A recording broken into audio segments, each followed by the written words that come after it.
Anytime now.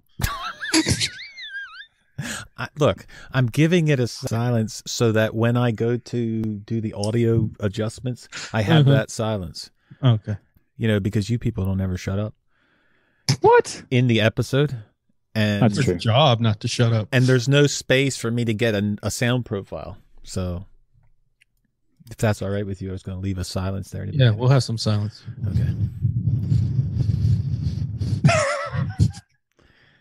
Wait, this is the same guy that's going to say to me on Monday or Tuesday, man, what's wrong with the audio on that podcast? It's like 4 dudes love Linux. One who can use i3, the rest who struggle. 2 can use i3. Yeah, what? What are you saying? What? 2 that can use i3, 2 that can't. Yeah, so that's okay. 2 that choose not to. Right. I'm a part of Minty. Exactly, Zeb. Tell him. We have transcended i3. Oh. Wow. I like that. Can I use that? They went to Xmonad. Yeah. Whatever, dude. Ridiculous. Still on phase 2. Yeah, I'm on phase. No, I'm actually on phase 1. I still have Neon LTS installed.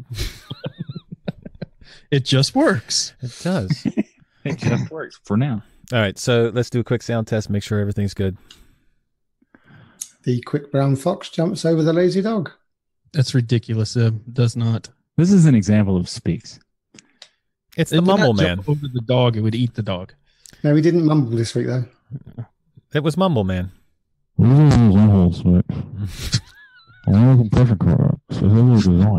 imagine the poor people in their cars? Oh my god. Why is this funny?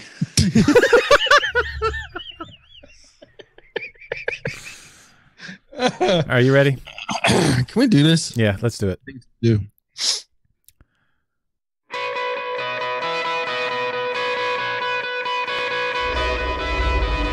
Welcome to another episode of Destination Linux podcast.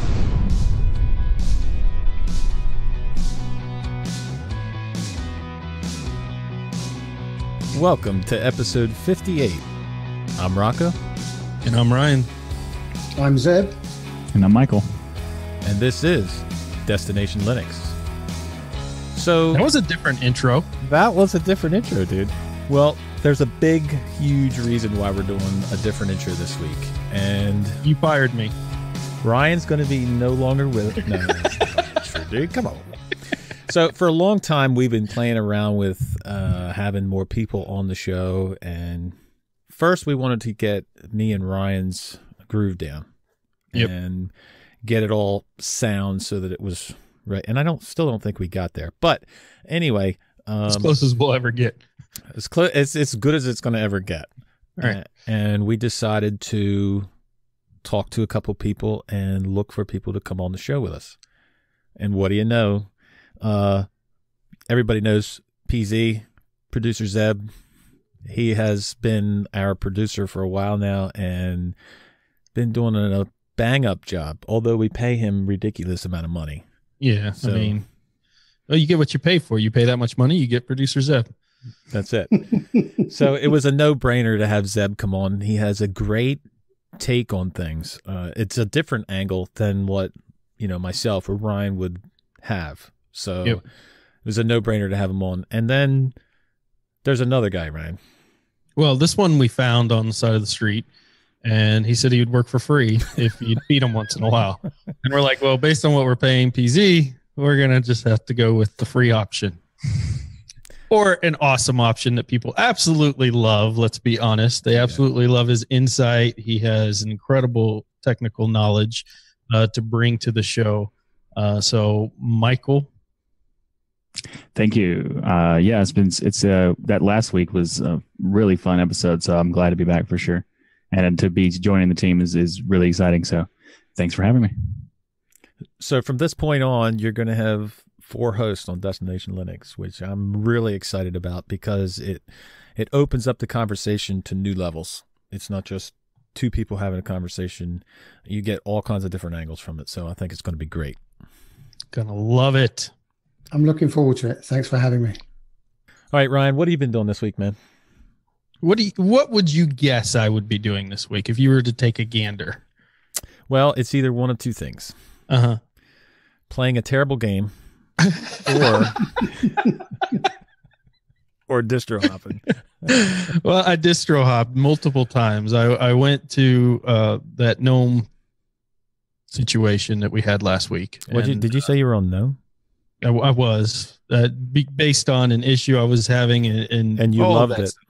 Yeah, it was amazing. So then I decided I was going to go to KDE Neon and try that out. And I like KDE. All the things I've said about KDE still hold true. It's fantastic. It's futuristic. It's everything I love, except I just had too many little bugs and things that bugged me. Did you file them? Yeah. Right after I downloaded the next ISO, which I know people are going to absolutely love, Mint. So I went to Mint, and here's the reason why. Eric Dubois has an amazing series of videos on Arch Merge for i3, and he's really one of the ones I credit with getting me into i3. Without his pre-configurations, I'd have never stuck with it. And he also does some pre-configurations out there on Git for Mint. So I thought, well, let me go check those out. So I downloaded Mint, went to i3 in Mint, put it on the beast, and I've been very, very impressed with the stability overall, and of course, being an i3. Now, some of the Git files out there, in case anybody's wanting to follow this, are a little outdated for Mint, meaning if you're coming from Arch Merge, the commands and keys are not the same you would expect in Arch Merge for i3. So I had to do a lot of configuration there, but Mint itself has been absolutely solid. I've been gaming in it, been editing in it. It's been going really good. So that's pretty much what I've been up to. Let's find out what Zeb's been up to this week. Well, after last week's disaster of Anarchy trashing my EFI partition, things just went from worse to worse to worse to about midweek. I had no system to operate at all. So I was on a Windows laptop, for goodness sake. So oh my gosh. Talk about desperation. Shocking, isn't it? So I've gone back to basics. I've trashed everything. I've got one distro on my main machine, and I'm now going to do any testing and hopping in VirtualBox. I couldn't even think of the name of it, and I don't use it that much. But I'm going to try and do it in VirtualBox because I can't keep having to reset my machine every time a distro mucks it up. So I'm back on one distro with lots of SSDs. So what is the one distro? Like we have to ask. Yeah, no, it's the Peppermint 8 remix. Oh, no, Respin. Oh, right, Respin. Oh. Respin, yeah. Respin. We're not going to mention remixes. The remix. Not unless I can have Donna Summer in the background. Michael, what have you been up to? Are you still distro hopping? Technically, but not really. He just keeps pulling them up, going crap. Is that a definite maybe?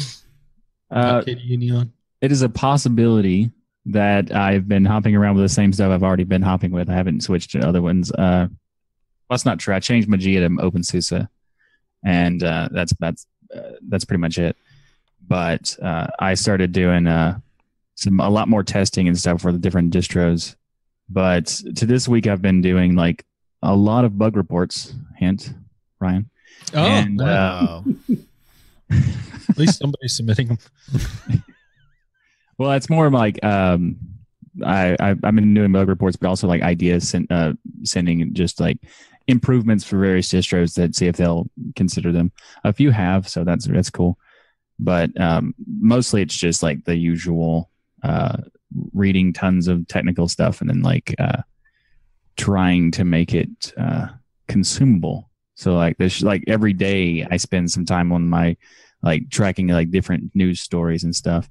And after about the 500th time, kind of blurs into one. Right. So why would you need to submit a bug report, Michael?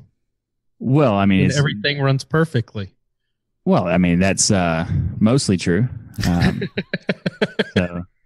So there's little things like, little things that just slightly bother me. They're not technically bugs, but they could be better. Gotcha. You mean like my icon that's artifact here? Yeah, that yeah. Okay. So Rocco, There's what have things you been that- doing, man? Because this leads perfectly into your week, I think. Well, this is a perfect example. I have my menu icon completely just a square artifact because I came out of suspend, and I am currently told you guys I did doing that test where I put KDE Neon on my backup big drive, and that's what I've been using. I've been using KDE Neon all week, and so many things I love about it. Little things here and there, like this suspend issue. Every time I come out of suspend, any desktop icons, any icons anywhere, are all a complete artifact mess. And if you hover over some of them, like on Latte Dock, if you hover over the icons, they'll come back, but the menu doesn't seem to want to come back for some reason. Uh-oh. So how were you getting it back? Were you having to log out and log back in again? Yeah. Yep. So Kind of defeats the suspend options. yeah. Did you submit it a does. bug report, Rocco? Hold on. Let me. No. No. I've had this issue with KDE for the longest time. Yeah.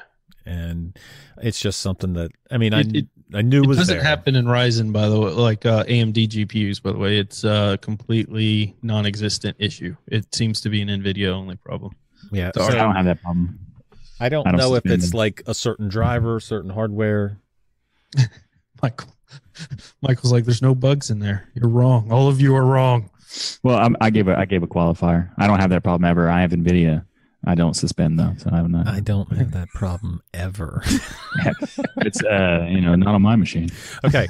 So speaking of Michael, there's a listener question for Michael. How did he know you were going to be on the show again? I don't know. That's kind of creepy. Michael's been announcing it everywhere. Somewhat. Okay, so from TJ Wolf, who is a fellow YouTuber, he says, I have a question about Meltdown for Michael. Is this software issue, or is it a hardware issue, or both? And if so, because I just bought an i7 8700K 8th generation CPU, yeah, it is. Do I need to send it back and wait, or will it be fine? I'm just wondering for the Intels already out when people buy them. Thank you, guys. So there you go. Well, the answer is unfortunate. The answer is hardware, and it's not fixed. It doesn't matter. Like if you wait, it's going to wait like minimum like a year or two before there's even hardware that's fixed. Maybe even longer than that because they have to go through the whole supply chain replacement. Because it's not a hardware bug in the sense of like the hardware itself. It's a design architecture of the hardware. So all of them have the problem, and they will continue to have the problem. Even like the one that just came out, the current generation that just released is going to be affected, and the next one after that will probably be affected as well. Maybe the one after that will be okay. Michael, So, that's not good news. that is not good news now. But do you send this back, this beautiful i7 8700K? No. I would Play not. with it and enjoy it. There's no reason to send it back because it's like if you wait a year, it's still going to be a problem. So you might as well just enjoy what you can right now. Right. But it is technically solved in software through the kernel. In some cases, like there's still a lot of work being put into it to fix it, and there's a little bit of like some new updates on like finding some more effectors. But overall, they're solving it, and it's going to be improved. But currently, it's a software solution to fix a hardware architecture problem, and that's unfortunate. But that's it. So It's a Band-Aid on a... yeah, it's a Band-Aid that has some duct tape on it. Well, thank you, TJ, for the email, and we hope we answered your question. But I definitely wouldn't send it back. I would enjoy it. Yeah, that's a processor you enjoy for sure. All right, Rocco. So Endless OS was released. I know that you don't like to distro hop anymore. You're staying on Solus for the entire year. Right. Was your commit. Right. But in case you ever get the itch again, Talk to me. Endless OS is out there. So if you want to try something different, then this is a Debian-based custom fork of GNOME 3. I like GNOME. But yeah, you like GNOME. We know you like GNOME, but you probably won't be using this distro particularly. It is more, and even when you go to their website, geared towards individuals who are not particularly tech savvy. So, for instance, kids, grandparents, your parents who may not be tech savvy, if they're not, this would be a great way to get them into Linux because it's kind of locked down. Your root system's read-only. It's got all the apps pre-installed. You can't do much damage, but you still get all of the reliability and joy of Linux out there. What do you think? So I've always heard about Endless OS, never tried it. I did download it. It's 14 gigabytes, at least the full version is. Wow. I did not play around with it or install it, so I can't give you my personal opinion on it. Maybe someday I'll make a video on it. But well, I guess it makes sense. It's 14 gigs because it comes with 100 apps, right? It comes with all the apps there. Yeah, but wasn't this also the one that was meant to be used where you don't have access to the internet all the time? Yeah. And so you can also download the whole thing. And then if you want to install apps, you've got them there in the background. Right. Yeah. That's what I understood Endless OS was to be. I hadn't realized that it was then locked down even further so that once your stuff was installed for you, you then couldn't mess around with it. So that sounds quite good. Yeah, it's very they first announced it. They were talking about focusing for developing nations type of thing. So it's like bringing computing to people who don't have access to a platform that's easily installed, and like because of the most distros these days require internet access to download and install things. So like they were just kind of like put everything in one package and just use that one. So like I mean it's a good idea. I haven't personally tried it either, so I should probably make a video as well. And I think Rocco we'll team it up and we'll just release it on the same day. How about that? Yeah, yes. Look for it in 2020. Yeah, exactly. Well, it looks absolutely. It'll be an endless wait. It looks absolutely beautiful. It reminds when you first look at the intro screen, you could see immediately how somebody coming from Windows 10 or another environment would instantly feel at home. Or even a kid who hasn't played with any other operating system environment would be instantly familiar with it if they've played with phones or tablets or that type of thing. Just really big icons, really clean interface. Yeah, I really like it. It's for children. I know. Not just children. Certainly not for i3. But it would be a great use case for children. It's certainly not for an i3 user, Ryan. Well, of course not. It's ridiculous. All right, so let me see if this distro will be for an i3 user. Could you handle it? Okay. Linux Lite 3.8 has been released. So this is based on XFCE.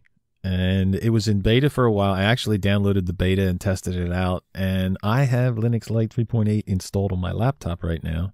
And it's been working great. I've used Linux Lite. My son's computer has Linux Lite on it.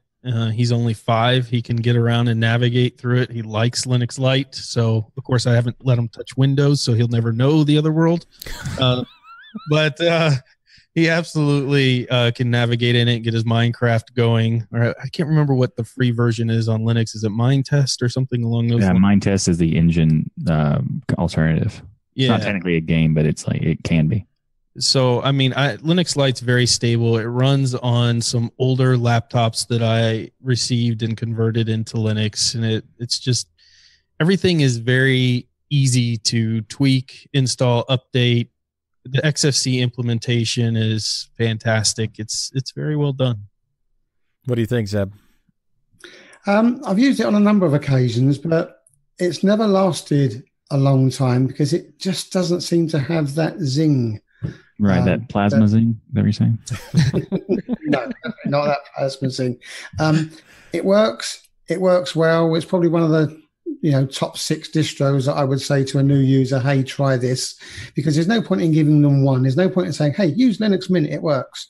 Right. Give them half a dozen to have a look at and a play at, and then they can realize the beauty of Linux. You can pick what you really like. Now, yes, it's a good distro. I just don't like it. Just hasn't got that something for me. Hey, that's fair. That's fair. Preferences are, everybody's got them. Mm-hmm. So the 3.8 comes with TLP power management implementation. Mm-hmm. It comes with a new font viewer, regional support for DVDs, And it also includes, like you said, Zeb, for new users, you have Linux tweaks, you have the welcome, you have the manual, you have all kinds of different little programs, almost like a MX type situation for the newer user. Not quite on the MX level, but yeah, it's got a lot of those type implementations.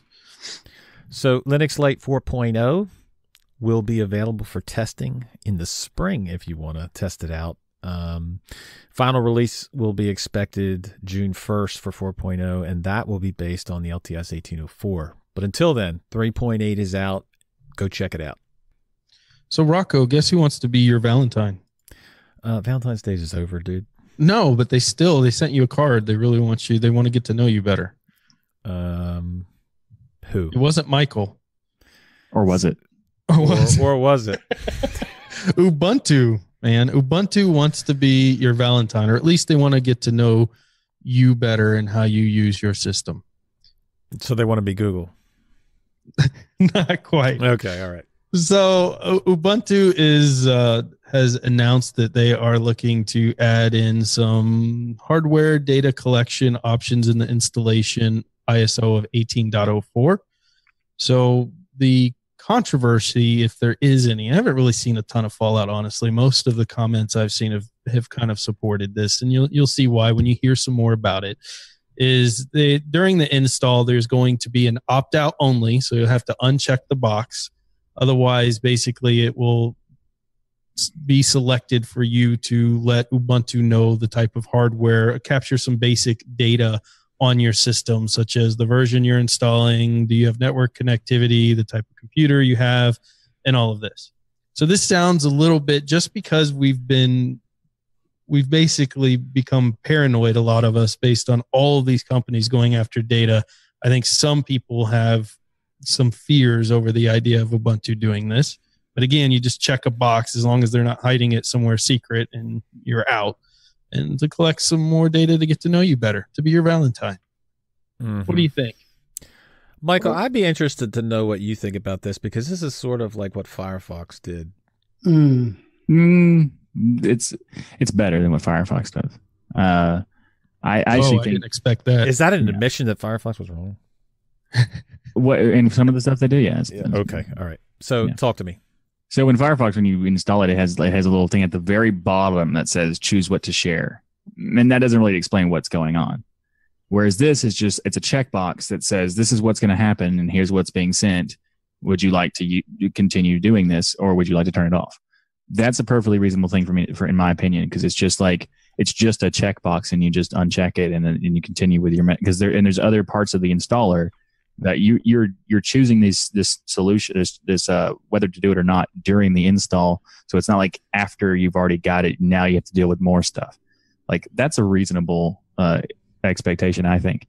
But I also think that it's because I'm for them doing this, because there's this data that they're trying to collect is data that would be useful 15 years ago. So right. I've been trying to get them to do it get every distro to collect something for years. And there are distros that do it, and a lot of people don't even know it. But like in most cases, I think that they should do it, because there's like being able to know what device hardware that they use, like whether it's Dell or Lenovo, so they can tell like which company's making that hardware is good, because they can know how many people are using particular hardware, so they need to optimize for those companies and that hardware. That's a really good thing. And I hope I've seen some negative response to it, but it was expected responses, because like, on blog posts, there's always someone who's going to say like, oh, I hate this because, sure, don't track me because you're evil corporation or something. Well, anytime you hear the word tracking or collecting data, you're going to have that reaction. I mean, we've been trained to kind of be leery of that. Yep. There's even like some blogs that are saying something like they're trying to track your data, even your location. It's like your country, not your location, your country. So it is a location. It's just not narrowed down. Yeah. It's not pinpointed. Yeah. One of 300 300 parts of the world, with anywhere between a couple a couple 100 miles or a couple 1,000 miles or another, kilometers, if you like that. All right. So I do have a question for you guys about it. But Zeb, what do you think? Well, my only dislike of it is the same reason why I dislike the Firefox version is if you don't look at it and you don't read the question, you are opted in whether you wanted to be or not. So my first question would be, okay, I've installed it. I didn't spot it. I've got it running. I've read about it. Can I now turn it off after the fact? Yes. Yes. You can. Yes. Fine. Yes. Then that's okay. Well, it's not okay because I would prefer it was an opt-in, not an opt-out. But I understand all the reasons why they want to go for opt-in because 95% of the people won't bother reading it and they'll just go next. So I think it's actually the opposite. There's a lot of people who are looking at this being like, oh, people are not going to read it. I think that's not true. I think the people who are coming to Linux for the very first time are very careful and very specific to read whatever they're installing, and they're even Googling or asking people like, what does these things mean before they do it? Are you saying Linux users are smarter than Windows users? That's a fact. I'm not making any kind of specific statement, yes, but Yes. I'm just saying that Microsoft, and they now want to make sure that what they're putting on is better than Microsoft. They don't want to do anything wrong because it's the first time they're ever trying it. And I think the people who are just trying Linux for the first time are definitely going to be more attentive than people give them credit for. Mm-hmm. That's what I did wrong when I installed Linux for the first time. Okay, so I get the reasons why they need this data. I understand that it's not a big deal the way they're doing it. But my question is, does this open it up to future add-ons later to what they're collecting to everybody? So they start collecting a little bit of data that really is insequential and nobody's going to really care. But does that then open the door so that they can more easily collect more data that maybe you would start to care about? Well, I mean, I wasn't around when this happened, but as I understand it, when I first came into Linux, a lot of people were like, oh, don't go to Ubuntu. They spy on you. They're just like Windows 10. And it was all, as I did some research, was based on something with regard that was exaggerated ridiculously with regards to Amazon. Yeah. And so, I think there is some fear there that has been exaggerated from something Ubuntu has done previously. And again, as everything I read, it didn't look like there was a lot of legitimacy to the fears there. But to your point, Rocco, they also mentioned in the article Ubuntu PopCon and Apport as two additional things that they want to add into the systems, which allow them to track popularity of apps and to send anonymous crash reports. Again, all of this, when you look at it from a technical perspective, this is information you kind of need to really be able to improve your architecture of your system. And I feel like if this was an opt-in only option, I would click it every time because, of course, I want to help them in any way. I want to help open source any way I can. And I feel like more people would be like that. So I think what rubs people the wrong way is the fact you have to opt out. But ultimately, personally, I can't get upset about it because I know if I saw it there, I would opt in anyways because it's just, yeah, sure, have my hardware information. I don't care.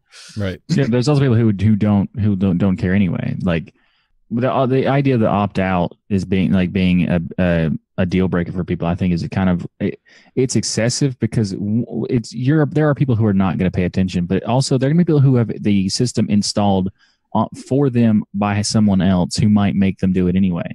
So they wouldn't even get the choice regardless. If they work at a company, they wouldn't even get the choice. Mm-hmm. So like there's many factors that it's not that big of a deal that it's opt out instead of opt in. But I do agree that the opt in for me is I'm in the same boat as Ryan where it would feel better if it was an opt in rather than an opt out. I get why they're doing an opt-in, but I think just as we talked a couple minutes ago where Linux users do read more, I think they're jumping the gun or maybe assuming that people won't opt in. But I think as Linux users, most Linux users would opt in because they do read that stuff. But my opinion is if you're going to collect some information and you're going to do an opt-in. That means by default, you're not getting this information. So you could say, I know how many, like they might even know if you opt out as part of percentage-wise. Right. Well, so I get it. That would be useful to know how many people opt out and how many people don't. But like if you do opt-in or you say you start opt-in, then they're going to have it where you might have people who would never click it, and because they didn't make an action, you don't actually see if they have a preference on it or not. So you have data that's just thrown away. That as far as Linux goes, we need information about how many people use Linux, because for years everybody was like, you got distro watch. Of course. Yeah, exactly. But there's been years people were like, how many people use Linux? We have no idea. That's the only response we could give. And it's like, this is much better, especially because it's the biggest distro period, and all of the flavors are going to be connected to it. That's great too. Here's my problem where it will become a problem. If at any point they start, we're going to sign up with this company who we're going to sell ads or data or any information that they start utilizing, we're giving your information to Amazon because they're our partners. If any of that stuff starts happening, that's where it will start to feel creepy. Does it say how long they will keep the data? They don't say, but it's also public data, so they don't care. Yeah. And also at the moment, this is only speculation that they want to introduce it. I think it's like they're coming out to the community to say, well, what do you think? Are you going to get the see what the reaction is going to be? Yeah. Has anybody actually seen the background EULA? If it's going to be a EULA, what is it you're signing up to? Because with Rocco's fears, if you're just signing up to a blanket, yes, help yourself. Today, it's what type of keyboard and what type of processor you got. Tomorrow, it's what type of things are you clicking on. Yes. I think careful what the document says when it comes out. I agree. I think Ubuntu is more. I think people give Ubuntu a hard time because it's cool to be against Canonical or something. Yeah. And it's not deserved. And they've been doing free software, open source software. They've been open and transparent for years. And even things that they were creating that people were like, well, this is not open source. It's because it's not done. They're developing it in public, but they don't want to just give you the code of how it works when they're not even finished with making it how it works. And then you go and say, oh, this is so broken. Or like, well, it's not done.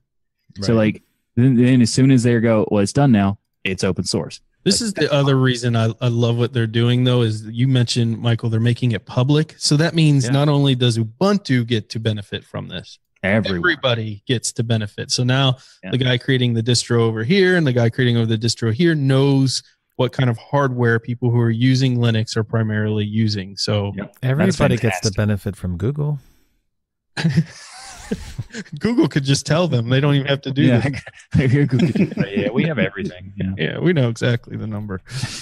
And it's no more than what you give Steam today. So Steam collects system profile information. I mean, nobody should be really up in arms about this. I just say, and I love the way Ubuntu handled it by putting it out there and open. It wasn't all of a sudden there and hidden in the terms and conditions.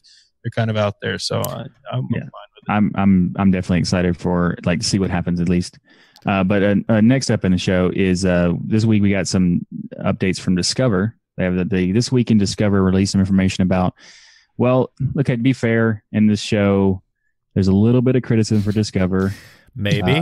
Not this show. I'm only partially involved in that, just a little bit. But so those days may be coming to an end because there's a lot of updates coming from the Discover team. And since Ryan is such a fan of Discover, I'd like to know what your opinion of this update is. I'll tell you, frankly, they've done an amazing job at Discover. Honestly, I mean it. I think it's amazing to see the difference of when I started with KDE. What was it, a month ago when we had them on? Rocco, was about a month now, and was playing with Discover, and now it's a completely different beast. Like you can use Discover, whereas before it was almost, frankly, laughable. But now it's not anymore. It's a very cool tool. I mean, there's still some issues, but they're minor things. Well, I've been using it more and more now. In this update, there's quite a few fixes. Some of them I have already, 5.12.1. Some of them are for 5.13, which I don't have yet, which I probably won't get for the LTS. You'll have hopped by then. You'll go to phase 2. Yeah, phase 2, exactly. But since I've been using it, you're right, Ryan. There was some issues with Discover, and they ain't all fixed, but it's getting much better. And I've used it for the last couple days, and it has not crashed once. You remember how we would start typing, and then you would stop, and then it would just spin. You have to type really slow. Yeah, really slow. But you don't have to do that no more. Like, there's been a lot of good fixes to it. I still think one of the main fixes should have been the app sorting. Yeah, but it's not there yet, but we'll see. Yeah, app sorting, and also like removal of apps that don't really need to be there, as in like they're deprecated or something. That's sometimes shows up. Yeah, but like that's not, all the things that really bothered me as far as like the experience, like the UX stuff, seems to be fixed so far. Like the fact that the most annoying thing to me was when I wanted to update, and the update button would just move away when I was looking at what packages were installed. Yes. That was so weird. But now I can actually click the button anytime, and that's much improved. So thank you for that. And I clicked the update button quite a few times since these updates, and not once has it crashed, unlike before. Yeah, before it was a little awkward sometimes. But I mean, going back to your question about getting the sorting right leads us on to the sort of like the next article about the app popularity. I haven't used Discover enough to know what type of sorting you've got, but in all software centers, you can sort it by popularity. Doesn't that normally end up with just the fanboys of that app reporting it and sort of like giving it a thumbs up? How many you just get all your friends to go in there and write a review? How many normal average day-to-day software users go in there and go, yeah, that was a great app. Let me go back into that software center, find it again, and give it a tick. Well, Zeb, let me answer your first question. What kind of sorting does it have? None. Zero. So the Discover store, it says here, the Discover store sorts apps by a number of ratings. So is that not sort of sorting? That's why the tweak tool for GNOME is like on the top when you open applications. I mean, it's a dangerous thing to have in some ways, to have your sorting based on reviews, because obviously people can, I think, and ultimately it's what this article is talking about. People are really inherently, myself included, although I've tried to fix this, bad at leaving reviews for apps. We go in, we install them, we use them. We don't even think about going back and adding a review. I absolutely love KDE Connect. I've never reviewed it on any of these stores. Exactly. So, I mean, and the problem is, so, you could have you literally could have an app, and in some of the screenshots in the article, one of the top apps, Arc, only has 4 reviews. So you could be sorted towards the top with I could have 4 friends write a review. If I had 4 friends, I got 1. I could have Rocco write a review, and I'm the only friend, dude. Yeah. But I'm saying you could get people to write a very minimal amount of reviews, and then you would be at the top. So it's kind of I'm not sure that's the best way for sorting. But really, the point of the article isn't that. It's that we should all be going in there, and at least as part of our idea of contributing back, leaving reviews, because these people work really hard on this. And I see some really popular applications with 0 reviews, and I'm like, that's no good. Even if it's just going back in and saying, thank you, I really enjoy using this. Yeah, that would be helpful. I mean, the problem is that all of these software centers, and where are the ratings being stored? Are they on the Ubuntu repos? Do they share the rating in Discover with like the Ubuntu software? Like, where is it actually at? And typically what happens is, the experience I have as making software for Linux repositories is that when someone makes a bug report or makes a comment or rates something in one of the software centers or whatever, I don't see it. It's almost impossible to find it, because you can't be notified. There's no like sign up for like, oh, when someone makes a rating here, you'll be notified, you can respond. Like, none of that happens on the developer side. So like, even if you do get a rating, I might not even see it anyway. Right. Well, what the whole article is about, Ryan was right, is to encourage people to write the reviews, to go back in and, help them out by writing reviews. But he lists a couple unhelpful reviews in here, Brian. Have you ever did any of this type of review? I've probably written some stupid reviews, I'll be honest. Okay, so here's a example of an unhelpful review. So you give it 1 star and you say it crashes on launch on Debian 3. That is an unhelpful review because all developer needs to know. It crashes. That is unhelpful and also an ancient situation. So like that review was made years ago. Another, Michael, have you made this one? A 1 star doesn't have this one specific feature that I want.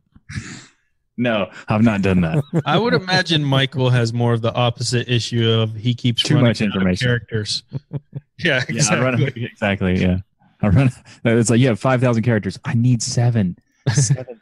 Well, maybe Zeb, you have made a review that says something like 1 star. Electron apps are the worst. Rewrite it in Qt. You noobs. You noobs. That was definitely a real one. Well, it certainly wouldn't be asking me to rewrite them in Qt. That's definitely not. Well, no, it says Qt GTK, but I added it. Because Qt's better on. Michael's right. You can go back in. You can give them feedback. You can give them 4 stars and say it would get 5 if you did this. Michael's just admitted he's never going to see that. So what's the point? Yeah, it's unfortunate, but there's been multiple times where I've gone like a year that I go back in one of the software centers and look at it and go, oh, someone commented about a year and a half ago. Okay, cool. So what you're saying is you could see it if you went to that specific app page, but you wouldn't. Yeah, if I go to my own page in a software center and I install a distro that has that software center, go to that software center, look at my own application in the software center, then I'll see a review. So how do we fix that? What should they do to fix that? Have it centralized or what? Well, I mean, a centralized thing would be great, and it'd make all the people who hate various distros really annoyed, and that wouldn't work probably. But the best thing would do is just to like set up for every software center, no matter what platform it is. If you have a notification to the developer, just allow the developer to be notified when anytime a rating was made, a review was made, or just a regular comment to another review. Or if someone like even like upvotes this is helpful, like something like that. Just anything that we can be notified would be great. But as far as I'm aware, there's not any notification system built into any of them. And could that be an automated script that they write into it? Yeah, they could. Just developers would have to have accounts. You know, you have to build a platform to allow developers to have an account to be associated to a particular application. But in theory, technically, yeah, they could just inform. You know, just set up a script. Is there an account type out there that they could use that's already built? Like, could they use a GitHub type thing, or I mean, could they? They could, but there's the whole proprietary aspect of GitHub is kind of like, I mean, GitLab maybe, but the main thing is that they'd have to have a system that integrates the account with the review system, and also a database of like which developer is which app, and then have a notification system through that. So it would be complicated, and they would probably have to build their own. But it's possible that Launchpad could do it through the account system they have. If they could create one, then we could troll Michael. That would be amazing. That would be amazing. And he would get notified every time I trolled him. We'll have like 50 comments on his app of... I'll just create a filter. It's like, okay, Ryan says something. No. Rewrite in Qt, noob. Well, my app is in GTK, so... As a QT fan, that's weird. But so speaking of sorting and not showing certain things, the KDE team decided to hide the Neon LTS edition from. What are they hiding? They're hiding something. They're hiding the download. Oh my gosh! But it's they're not getting rid of it. They're just not displaying it more publicly on the download page anymore. Was this really that confusing? This is not confusing. Well, I mean, there's some confusing aspects to it. There's a lot of people who don't even know the difference between the user versus the user LTS, things like that. I thought Linux users were smarter than Windows users. Come on. Yeah, they read. We just covered that. Well, there's a ton of noise on the internet if you haven't noticed. So maybe they're just okay. So you had the user edition, you had the user LTS, you had the dev edition, and the dev. What is it? The unstable. It's the dev stable and dev unstable, yeah. Okay. So now you only have the last three. You don't have the LTS. Yeah. to be honest, they should just have like a section where it says just most people are going to use the regular user anyway. They should just say the download should just be for that. And if you're a developer, there should be like a section at the bottom that says, here, click to go to the developer section. And then that'd make it harder for those developers. Of course, naturally. Yeah. But just it ends the confusion. Hey, who wrote this episode, Rocco? Michael. Because it's KDE all over the place. Did Michael write this whole episode? I would never do. Yeah. Yeah. Michael, I installed the LTS just this past week. Yeah. Yeah. Well, now it's hidden. Perfect. It was beautiful. You're the only one really. with it. This But happened to wasn't me it with also- Unity. I downloaded Unity to do a video on it, and then the very next day they announced they're done with it. Think about this. You've kind of got like a collector's item. I was actually thinking about burning it to a CD and sell them on eBay. This is genius, dude. I might. Nobody be else rich. can find it. I still have it. To be fair, they're not getting rid of the LTS version. They're just not making it super obvious to get it. Okay, so what happens to a person like me who's running the LTS? What You happens to me continue now? use it. You will continue to use it just fine. Yeah. You won't have as much updates, like because that's why you pick an LTS anyway. But they'll still be doing like application updates and stuff. Honestly, I don't know in the sense of like because the next LTS is probably 5.16, and by that time, Neon will no longer be based on Xenial. So it's possible that the LTS will eventually be removed. But everybody's going to update regardless to the new version of Neon when it was based on a Bionic, right? So like it'll probably be discontinued at some point based on this action, but I don't think it's that big of a deal. Good pick, Rocco. As soon as you pick it, it gets discontinued. I can It's pick not technically right now, but Yeah. I think in my opinion, the entire purpose to use Neon is the regular user. Like, what's the point of having an LTS on an LTS when you could just use Ubuntu, which is an LTS on an LTS? Okay, this is the reason why I picked the LTS. I have used the user edition in the past, and with KDE, with their steady updates, you get all of the new updates, and they're sometimes not ready to come out. They have bugs, they crash, and you'll go a point where you'll go a couple weeks and it'll be great. And then you'll go, and it's usually when it's the 0.1 and 0.2 releases come out. Those are pretty rough. Go ahead, Zeb. Yeah, I was going to say, but what is being updated? Because my understanding of the LTS edition is it's just Plasma that's LTS. Right. Everything else is getting updated. Right. So can it be a long-term support distro if everything in there except one application is getting?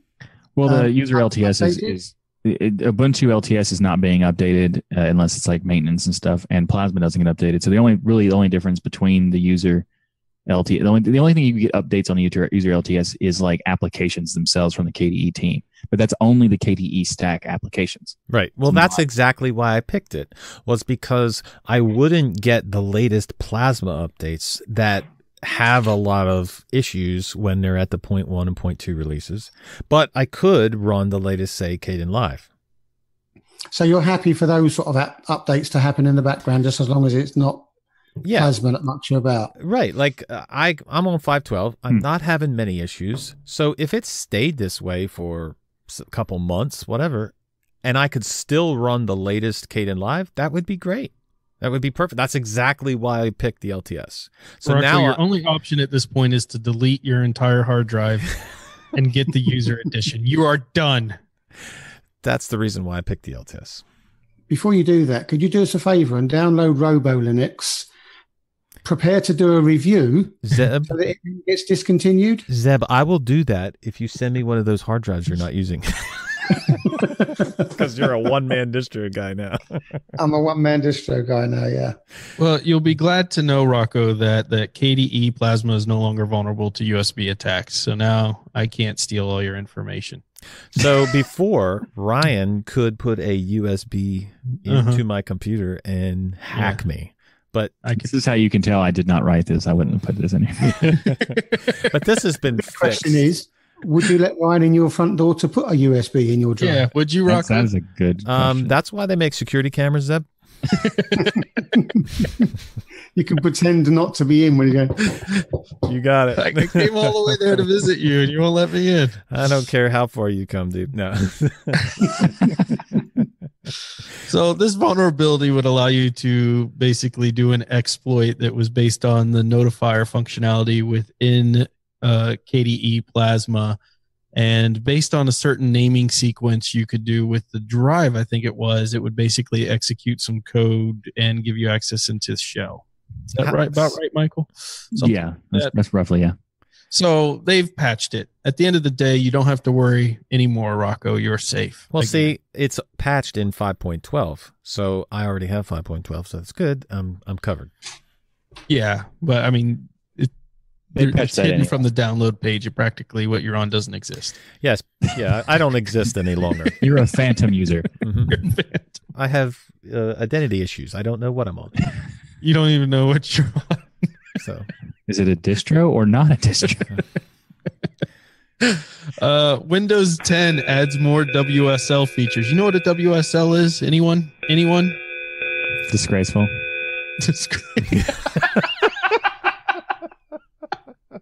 Is it a walk-in single loo?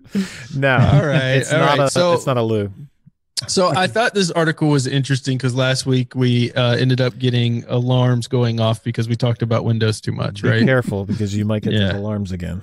But I wanted to throw this in because we talked about what's Windows doing within Linux. Does it matter? All of that type of stuff. Well, Windows 10 has some more features they've released for WSL.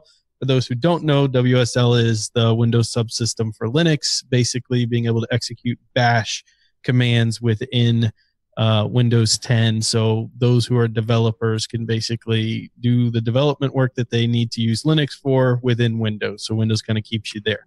The funny thing about this is people have done hacks already because it's only supposed to be bash script where they can actually run the whole GUI through the bash script, which is just genius. You gotta love Linux people.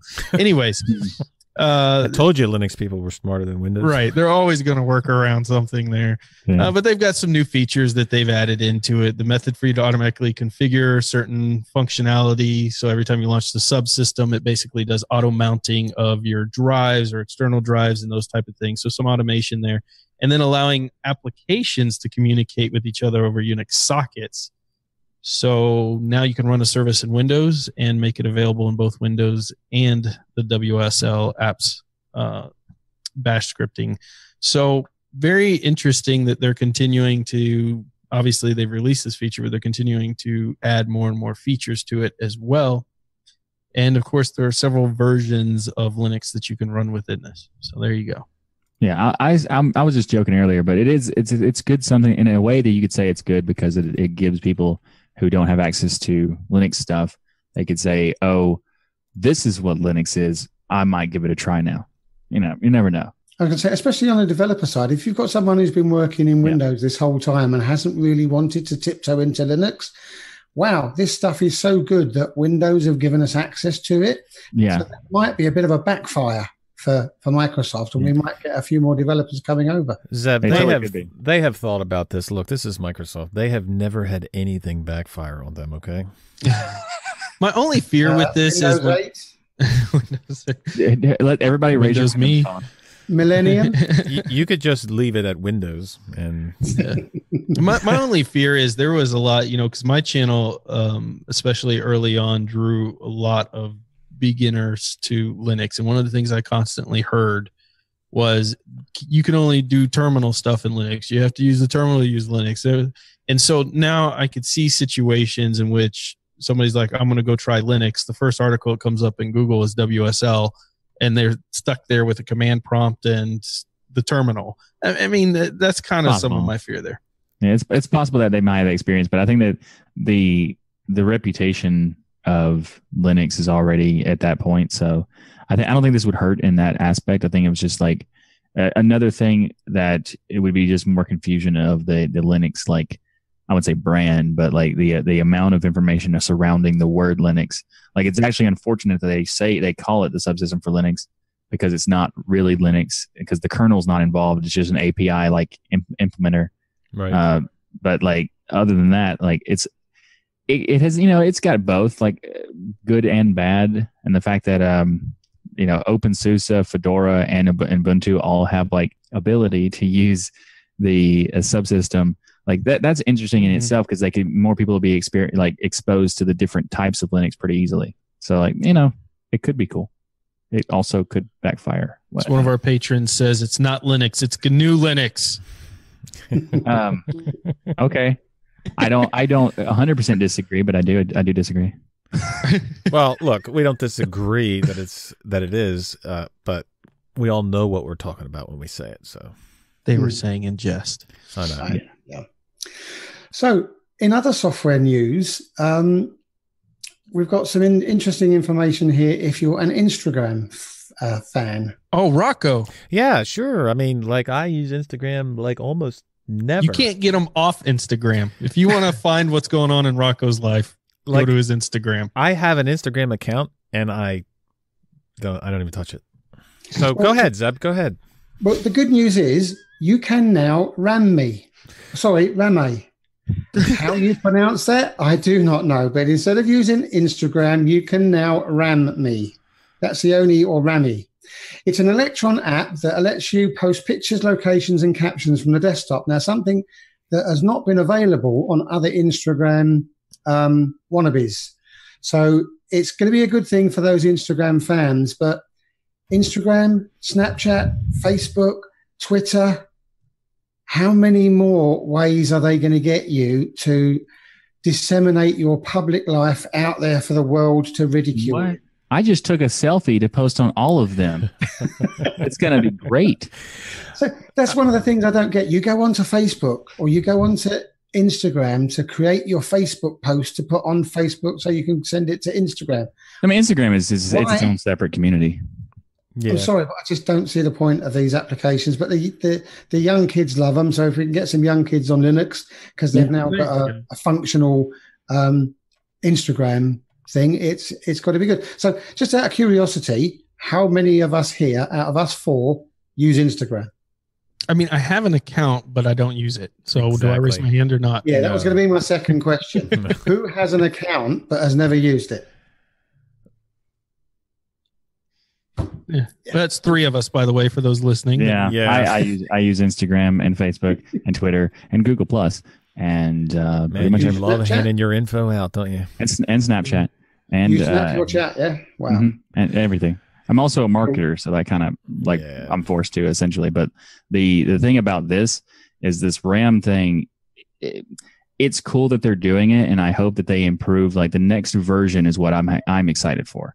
Because they announced that, I've tried RAM in the past, like a couple months ago, and the reason I didn't like it is because it only does one account at a time. And why would I use more than one account? I could just go to the website. And the idea is that people were saying because they added the ability to upload in RAM, they didn't. Instagram added that ability through a mobile browser user agent. So if you change your user agent to any mobile browser for any on any desktop browser, you can upload through that. That's a good workaround right there. So if you can use anything you want. Do that. Yeah, you don't have to use RAM. But the reason why I want RAM to be as good as it is, good as it could be, is that if they add ability to have multiple accounts, which they said they're going to in a future release, that would make it very powerful, because changing your user agent all the time is pretty annoying. So, well, you know what, Zeb, you rock. You just really rock, man. I don't. I Clementine. Sorry. Your rock. I was just thinking, we've now got another music player to play. Yeah, we've got another social media site, and we've got another music player. Your rock music player, if you're looking for something new, is a QT. It's a QT. It's a QT based audio player with simple, easy to use interface, complete with cover art and all kinds of functions. But it's really supposed to be a very simple music player. And I know somebody on this show actually played with it and fell in love. It's their favorite go-to, using it nonstop to play Garth Brooks' Thunder Rolls on repeat. And apparently it's perfect for that. Only Rocco? one song you need. Yeah, I just need one song. So this player works perfectly for one song if it would actually work. Okay, so I installed it. Look, I tried this before, and it actually is a nice player. Okay, it's a good player, But when I went to install it this last time, just 2 days ago, it installed, and I don't have any, because of my hardware situation, I don't have any of my music files in my home folder. So his music file. Yeah, I don't have my music Thunder Rolls file in my home folder, so it's on a different drive. So I searched for the other drive and added the folder to it, and it immediately crashed. So I didn't play around with it too much longer because I listen to Thunder Rolls on Google Music because that's all I need. And no, he just puts a desktop icon for the song. He calls it his bookmark. I've even changed the icon to like a player. No, it's just a guitar. That's all it is. I use so Google it wasn't Music. your favorite thing. It wasn't. I use Google Music Player for my music because I don't store my music on my computer anymore. Right. If I did store my music on my computer, this would probably work fine. Can you just say going forward you use a cloud-based music player and not mention it's Google? It's embarrassing. Well, speaking of Google. Excuse me, Mr. Chromebook. Wow. Hey, I have Crouton on my Chromebook. I am on XFCE Ubuntu. Thank you very much. After a lot of testing, of course, he's got Crouton on. Yeah. I may go back and forth. Well, speaking of Google, so Ryan, would it be awesome if you got one of those emails offering you a flight to Nigeria? And you were able to book the flight right there live in your email? You know, it would save so much time because I get these emails from all these long lost relatives that are former princes and kings of countries and stuff. And they want me to give them my bank account information, just give them like $25 and they'll give me like 30 million gold coins or something. What could go wrong? Yeah. So it would, now what I have to do is I have to click the link. I have to have the website open. Then I have to give them all my PayPal, bank account, social security information. Right. And I'm still waiting. Yeah. I'm still waiting. Yeah, Rocco, definitely. Well, nice. Google wants to implement this. So now it says they plan on, I don't see like when it's going to actually happen, if it's going to happen, or if it's just an idea, but the article is stated as it plans to change. So we'll see. But AMP for email. So it will basically do that. You'll be able to, say, book a flight directly within your email after you receive an offer from an airline. That's the example that they give. So seriously, though, what could go wrong? Yeah, it's not like email is by design insecure and all the data is plain text and they easily scrape your content. That would not happen. So I take it this would be only available. I'm sorry. Go ahead, Ryan. No, I was just saying the phishing scam potential alone here is just insane. So I take it that this would not work in Thunderbird. You would have to be on the web version of Gmail. I'm assuming. I don't know. I mean, it might be just a Gmail thing. There are some Gmail things that they are doing right now that are exclusive to Gmail. That is probably the case.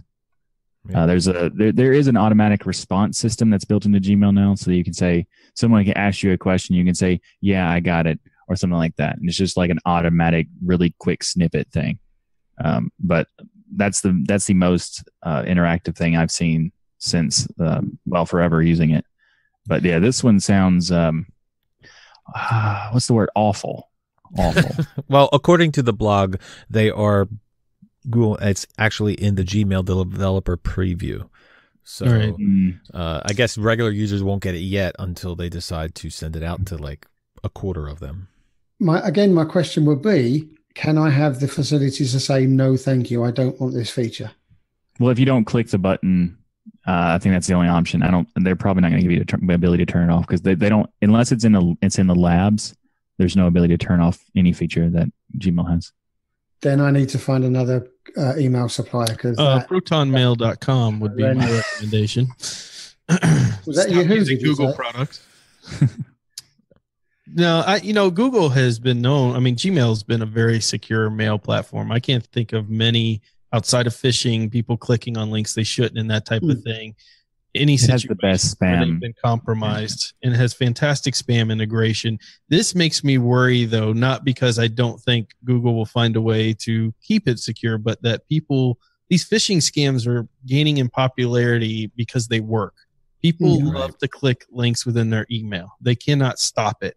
Now you're going to put interactive boxes to enter your personal information within the email as well. This is just, there's so much bad here, but I'm really hoping that this story isn't exactly 100% of what we're going to see after the development version, or that Google just cans it all together. They destroy the AMP, if you will. That would be my... Usually Google has a reputation for only destroying things that are valuable or people like. The stuff that they don't like, they keep around. So I miss Wave. Here's one. There you go. All right, so Ryan will love this next story because... Does it have anything to do with Google? Because if so, I already love it. Well, VLC 3.0 is released. Yeah. And now with Chromecast. That is sharp. That is so awesome. So now you're basically saying I could put VLC on my Chromebook that's so versatile. It can run Linux, pure Linux, Ubuntu, and XFCE, and it can run Chrome OS. Yes, it can run Chrome OS. And I could download VLC on either one of those. Well, not Chrome OS. Cast whatever it is to any device that allows me to cast. Yep. To Just TV, just whatever. Chromecast. Yeah, exactly. Just Chromecast, yes, exactly.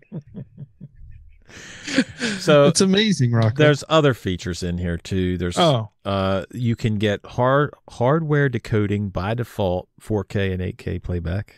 Nice. That's awesome. Blu-ray Java menus. I mean, what is that all about, Michael? It might be referencing the fact that you can use the for a long time you could actually like play an ISO of a DVD, but now you can do like ISOs of a Blu-ray. So that, like that, so you can like navigate through all the menus rather than, it'll like load up the chapter menu panel stuff. Right. Okay. I got you. That's probably what it is. Yeah. So Ryan, you have support for local network drives and NAS. And I have one of those, a Synology, in fact. So there you go. VLC's looking hotter than ever, man. Okay. 360 video is one I really like that. That's pretty cool. So the last time I used VLC, and every time that I use VLC, I have issues with it. I don't know if it's the NVIDIA driver or what, but I have playback issues where I will open it up, and if I skip to a certain... Artifacts.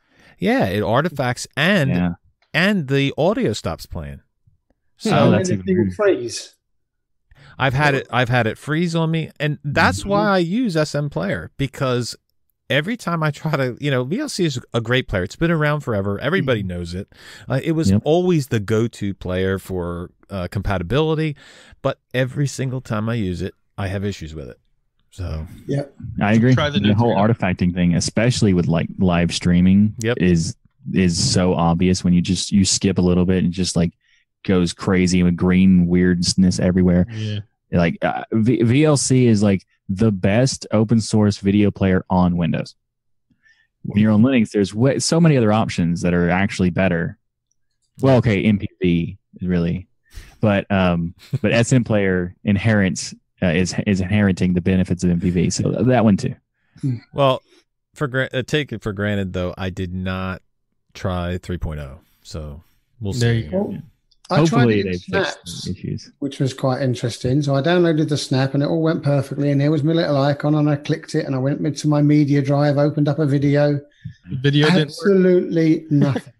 I tried MKVs and MP4s and AVIs and every type of video format you could work out. Nothing. So I uninstalled it. And guess what? Normal VLC won't work now. Won't work? Nope, doesn't work. Wow. That's and weird. I can't reinstall it either. So I've just, I'm not even going to bother. I'm sticking with SM Player. Sorry.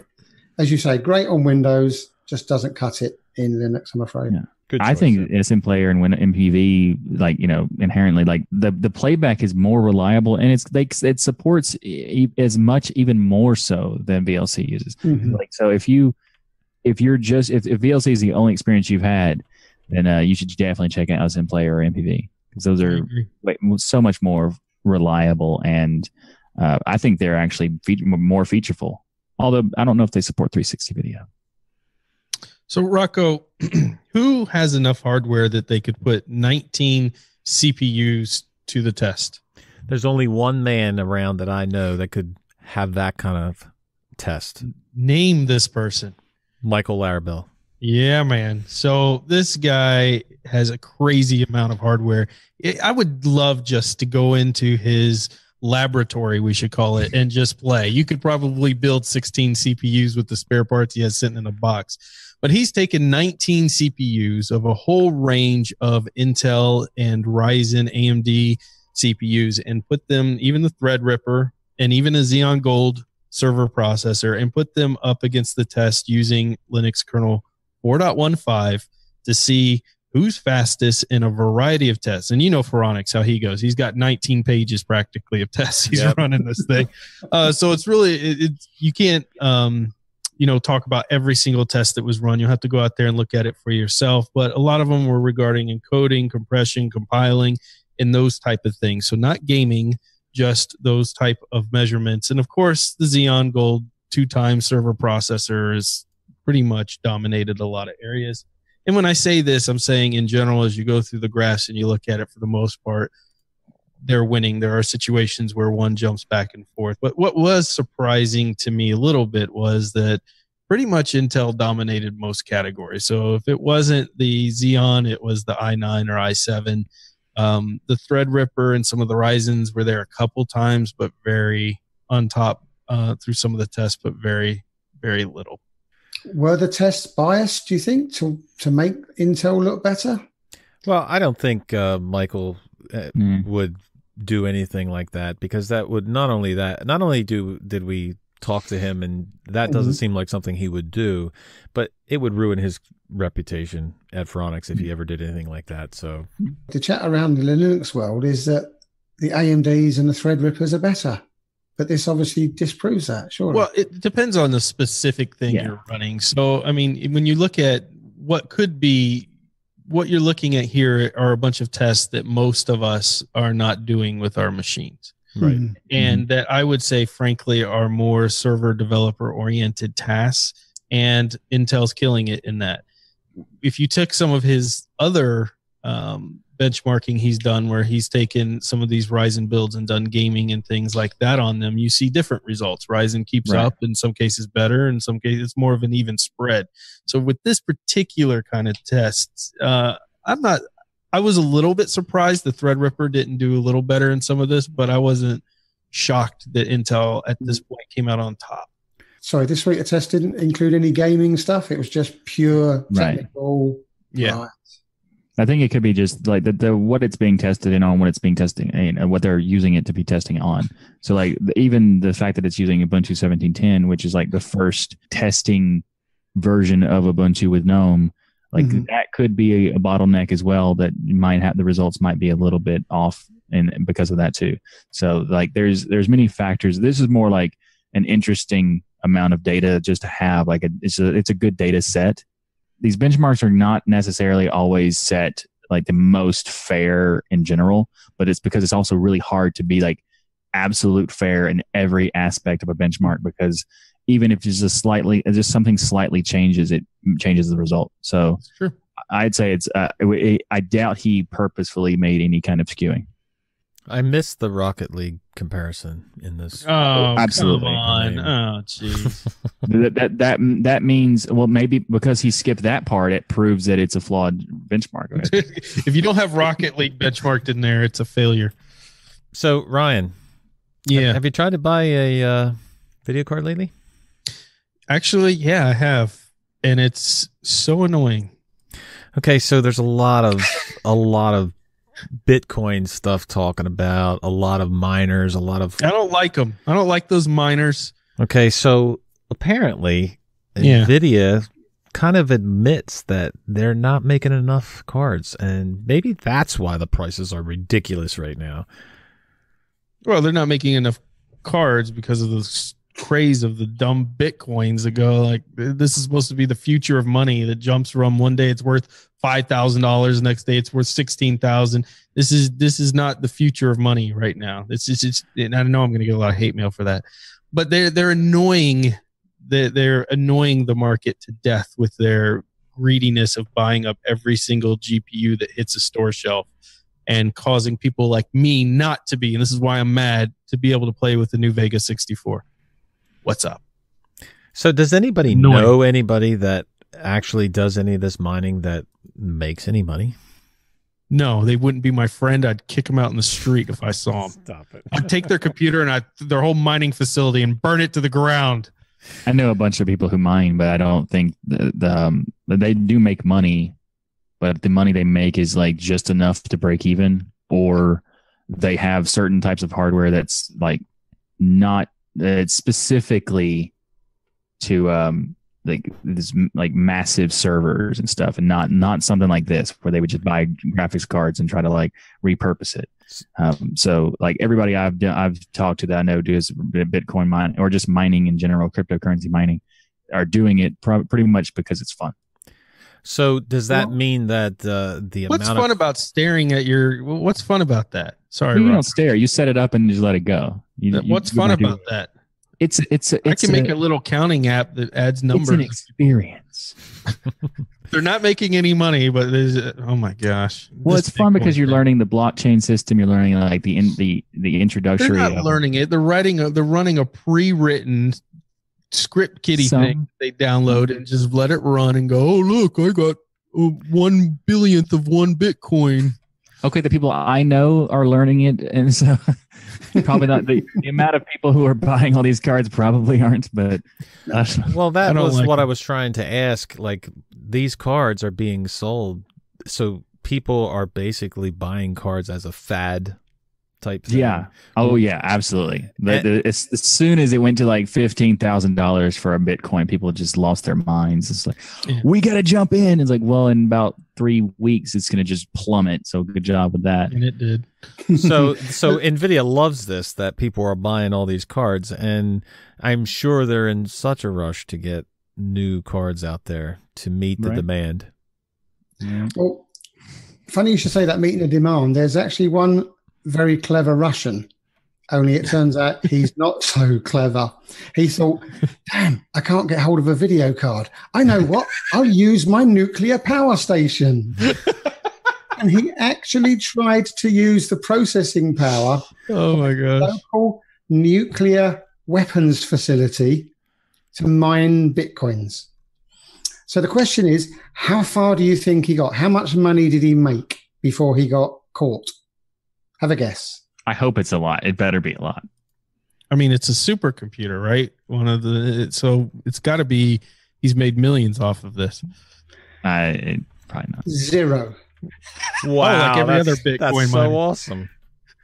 As soon as he tried to connect to the internet, he had 15 burly guards come running into the power station and arrest him. These Nice. things are all offline. I mean, the guy's worked there for years and he didn't even realize there was no internet connections in them. So he's made nothing. Wow, that is so awesome. What a way to lose an awesome career. I mean, you're a Russian scientist working in a nuclear center, which, by the way, as I understand, is one of the birthplaces of the Soviet Union's first nuclear weapon. So probably a very important center. And you decide, you know what? I want a Bitcoin mine because that's where the money's at, man.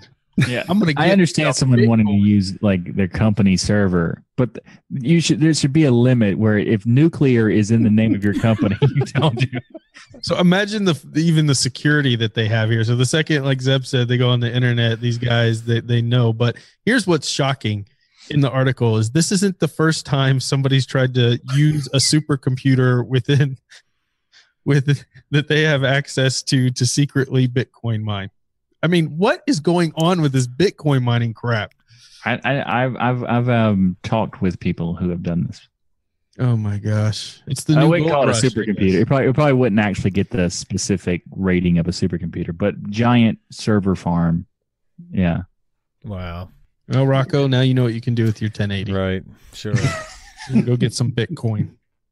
So this week we had an announcement for the KDE Slimbook II. from the Slimbook company that creates a KDE branded Slimbook version that has Plasma by default. And this one is a huge upgrade to the hardware, as well as improvements to the screen itself. So like the hardware has got upgrades to i5s, the newer i5s, newer i7s, and overall it's got like a lot of nice features that are making it sort of Mac-ish. So if you like that kind of thing, to be fair, the Mac laptops do look good. They're not functionally good, but they look good. So it's nice to have something that's both functional and looks nice. The old one was. Yeah, the price was like roughly about €200 difference, like roughly. What's that in real money, Michael? About 250 real money. Okay, US dollars, by the way. We don't talk in monopoly money on this show, right? Right. Yeah. And if you were looking around the internet, how does this fare with buying another notebook of your own choice and then just whacking KDE on it anyway? As far as someone who's from the US, it's not practical because the currency conversion is just going to make it like way more expensive than like if you just bought like a System 76 or a Station X or something like that. Are these the ones that are made in Spain then? Yes. Right. Yeah, they're made in Spain.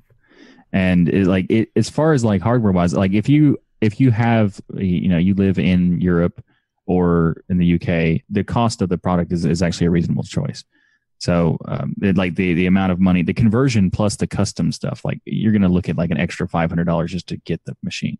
Yeah. So I'd say it's probably not for US. It's not practical, but like it looks nice, and I like the fact that it has options for up to 16 gigs of RAM. Yeah, DDR4. Preferably, I mean, I would kind of want a 32, but it's an Ultrabook, so that would be a little ridiculous to want that. But, it actually has USB ports, unlike a MacBook, so you're not going to have dongles hanging off the side of it. Yeah, and one of them is a Type-C, I think, isn't it? Yeah, maybe. And they've got bigger touchpad, 15% larger, backlit keyboard. These are some of the things that in an HD screen are, to me, a must on any laptop. You're going to have a laptop that's got to have those things. Well, there is one Type-C on there, and it definitely looks really good. The other month or whatever, when Jonathan Riddle was on, he showed us an early build of it, and I don't know, it looks amazing. It looks like a pretty good laptop. I definitely want to play with it, but not going to do the customs deal with it. Right. And these i5s and i7s, are they the HQ mobile ones? As against the mobile ones, a full-fledged i7, yeah. No, it would be a mobile version because it has to be the mobile version for the thickness of the laptop. Mm-hmm. Cool. So who's buying one? Not me. Rocco's buying me one. I'm in the US. Right, Rocco. Well, I'm in Europe, but I've just bought one, so it's not on my Christmas list. Wow. I'll talk to KDE team. We'll see what happens. Yeah. So we have a article that talks about 14, count them, 14, and we're not going to go through all 14, but it talks about. I was going to say everyone just turned off the radio. I know. It's Click. Like, wow. 14 of the most useful Linux websites. Yeah. So the top 3 most useful Linux websites on this article are Kernel Newbies, linuxquestions.org, and the Ubuntu forums. Anybody have any problem with that? Anybody have any good things about that?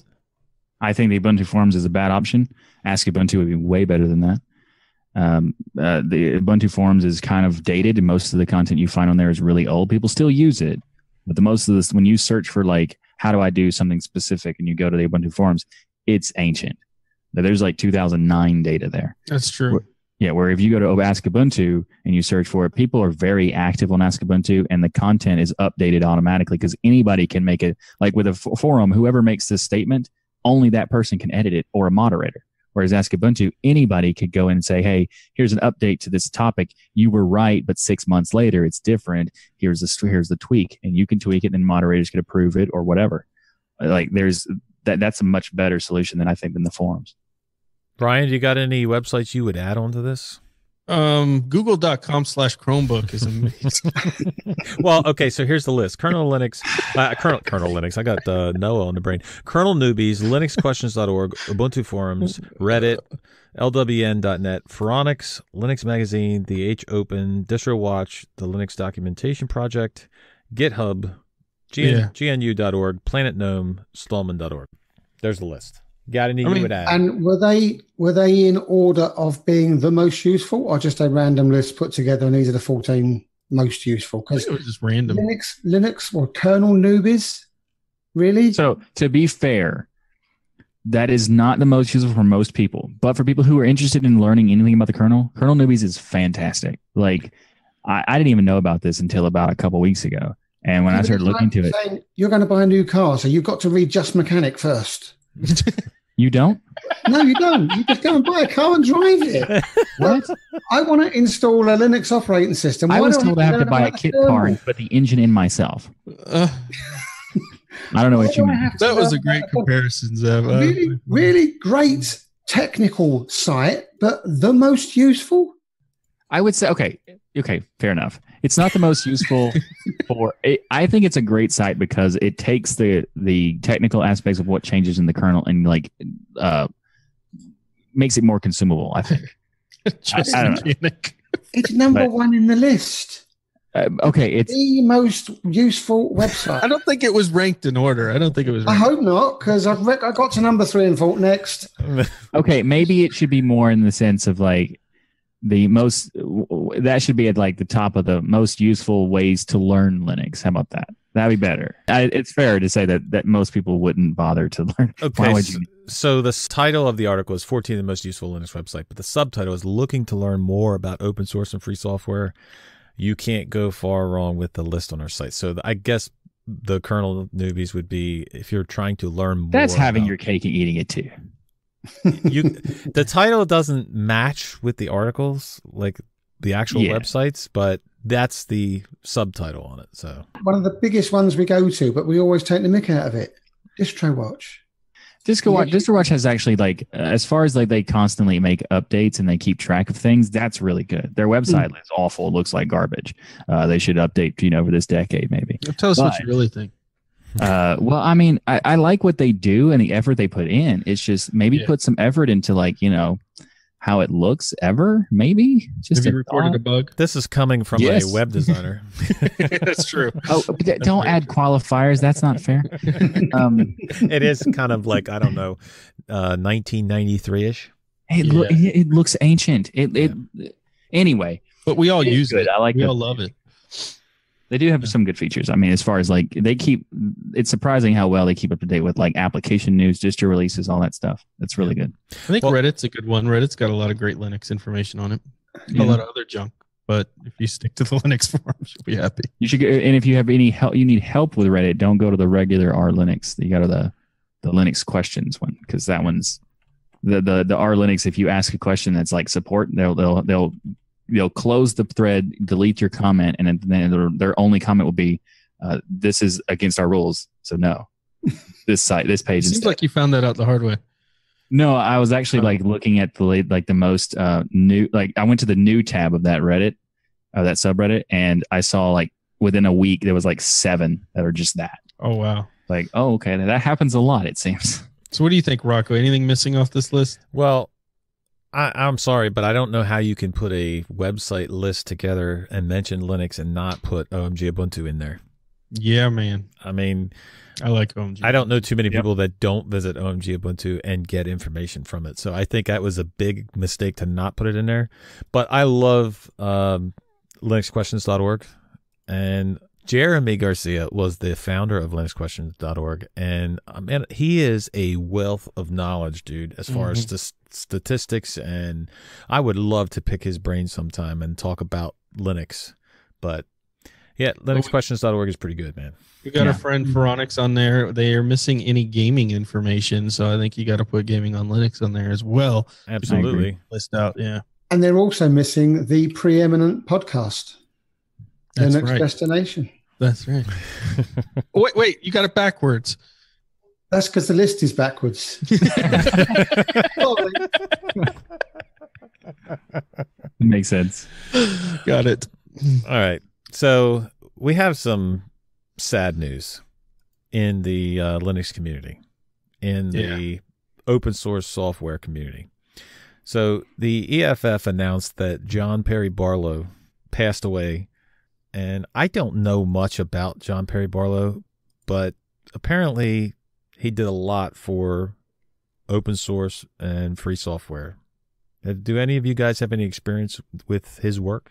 As far as using the stuff he's done and also like just the paying attention to what all the EFF is doing throughout the years, there's been so much good, and it's pretty much undescribable. You can't really like provide a list of all the things that he's done because it's so much. Like the EFF itself is such a vital organization that alone is enough to appreciate his work, and put everything on top of that is just indescribable. Yeah, what he created here is protection for so many of us, and the thing that we love, the internet and the freedom of it.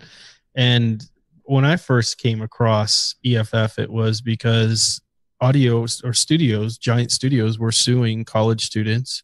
They were suing all of these individuals who, obviously going up against Sony or RCA or some of these gigantic companies when you're just a college student, who are now suing you for $30,000 because they say they think you illegally downloaded some of their music online. And then the EFF comes in and helps those students fight against those giant companies to give basically a barrier between them and going after individuals. Was the first time they came on to my radar, and they've just been amazing in that way, as being a voice for us, smaller people against these gigantic corporations that otherwise are trying to, or could be trying to, ruin something, one of the last real free places left out there. Okay, so on to some happier news. Gaming. Everybody loves gaming, dude. Everybody loves it. Ryan, what have you been playing this week? I've been playing an incredible game that I did not expect to be incredible at all. Because when you look at it, when you first look at this game, if you're a platformer, you're going to kind of smile because it looks like a platformer, like what you might play on a Super Nintendo or something along those lines. It's called Owlboy. It's a story-driven platform adventure game. You fly and explore all these different new worlds, but I'm telling you, the soundtrack in this game is worth a purchase by itself. It's incredible. The soundtrack is absolutely beautiful. The scenery, the art, and everything, even though it's pixel graphics, is absolutely gorgeous and well done. The storyline is fantastic. I love every time I pick up my controller. There are some games you play and you like them and you're playing them for a couple of days and then you leave it and you don't want to come back to it. Owlboy is not like that. It reminds me of the original Zeldas and those type of games where once you pick it up and you get a little into the story, you keep thinking about it throughout the day and you want to get back to it. That's this game. It's got very nice auto save features. So, if you need to shut it off, play for 20 minutes and then shut it off or whatever you can. And it's won a ton of awards. Most of the critics give it a 9 out of 10, 90 out of 100. It's been rated in the top 15 games of the year. It's a really incredible game. I highly, highly, highly recommend it if you like platformers. I give it a 4.8 out of 5 all day long. No. So what earlier you said it's not using a controller, but WASD, of course, right? Right. I used a controller because it's a platformer, man. Wait, this doesn't make any sense. An i3 using a controller? It works in i3. Everything works in i3, Rocco. Everything. Well, I am not a 2D graphic game person, but anytime somebody puts into that much effort into it, like you were talking about the soundtrack and everything, anytime you put that much effort into it, hats off to you, because that's what makes a game fun. That's what makes a game immersive. Like when you forget that you're, sitting down to play a game and you're just immersed into it, that's awesome. Yeah. To be fair, you've actually convinced me to try and give it a try. When I first heard about this game, I was like, oh, no, it's named Owlboy. Yeah, the name could really have used some work, right? As soon as I saw the little the advertisement on YouTube or whatever, like not really, it was like their teaser video, and it was just like Owlboy, and it showed the picture of the characters. Like, you should work on that. They could have put a little more, especially for as much as they put into the game time into the naming convention of it. But I promise you, once you get in there and play with the story, you'll absolutely love it. You've got bosses, you've got different types of attacks you have to do with different types of enemies, and it has puzzles. But here's the thing: I'm not a puzzle person. The puzzles are they're fun puzzles. They're not ridiculously complex where you're going to be stuck in the same area for 4 hours trying to figure out how to open a stupid door. You know, my favorite part is the frustration of puzzles. That's the best part of any game. Oh gosh, why even play a game, right? Well, look, our friends over at Feral Games, who do absolutely awesome work, have made an announcement, a teaser, so to speak, about bringing a game to Linux. And a month ago, they had asked everybody what game they would like to see come to Linux. I'm not quite 100% sure that this is the answer to that announcement, but they have basically announced that Rise of the Tomb Raider will officially be coming to Linux. That's a good choice. Yeah. So I mean, I'm glad to see it. They didn't say when. I should say in a tweet they said this winter, and then that tweet got deleted and replaced with another one. So there's no official date, but it looks like it's coming to Linux this year. That's awesome. I mean, I definitely want to play it. Like, if you've ever played the current version from 2013, like that was like the true to form Tomb Raider that, you know, like for a long time releases of Tomb Raider were not playable. And then that was fun, like the first one back. We're like, okay, now we can actually play this game. Well, I have a friend who has played some of the game, and that friend be you yourself.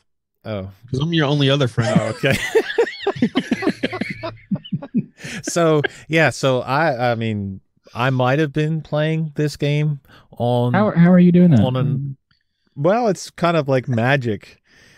It's kind of, but I might have been playing this game on another operating system. Oh my god! For like testing purposes only. Yeah. I mean, it was only for educational purposes. You have to know the enemy. Yeah, right. Exactly. So, but this game is awesome. So I can't wait for this. Is a Class A title. So I can't wait for it to come to Linux.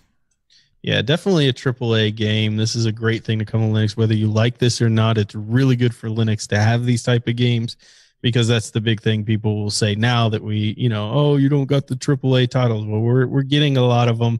This is definitely one of them. It's got a 20-year celebration pack, which offers all kinds of new enhancements to the game, like zombie invasions, co-op, all this type of stuff. So it looks like a blast, man. And I did read somewhere, and I think it's in this article, but I did read that if you have bought Rise of the Tomb Raider on that other operating system, it will also allow you to play it on Linux, so you don't have to repurchase it. Nice. So a quick question for you. Yeah. Is Rise of the Tomb Raider going to be as good as Canarium? Zeb, how could you even compare the two, really? I mean, Canarium was like... There was a recommendation, I think, on last week's podcast that you should try Canarium because it's got some really great graphics and it's a thrilling... Who would have recommended that to you, Zeb? Riveting game. 30 minutes later, when I'd lost 15 people off of my stream because I'm streaming it live, I gave up. Well, to be fair, didn't me and Rocco recommend Pitfall? Yes, we did. You should have went with my recommendation, Zeb, which was the 2D MMO. They were the ones who recommended to you to try Canary. So, Zeb, what was the problem with Canary? Like, what didn't you like about it?